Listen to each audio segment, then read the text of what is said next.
Të shtunën në prajm Gjesti tha se Danja kishte flirtuar me të, ndërkohë që banorja i tha që ai nuk ishte fare në preferencat e saj. Por pasi hyri Egli, Gjesti e ndryshoi totalisht skemën, duke ju afruar Danjës dhe duke i shprehur pëlqim.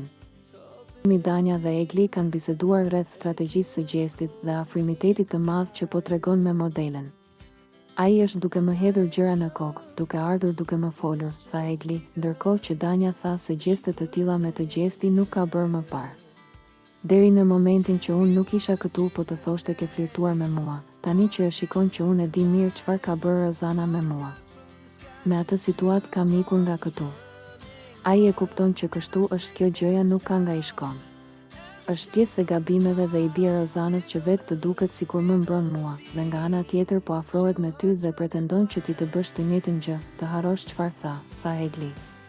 Mendon se mund të bëhemi xheloze dhe të na prish marrëdhënien. Duhet ta futim ne në situatë, jo ai ne. Se ai s'më fut dot mua kështu. Ai do të godas ty, tha Danja. Mua sepse nuk e bën dot në forma të tjera, sepse e di çfarë ka bërë me mua, tha Egli. Atëherë çfarë t'i bëjmë?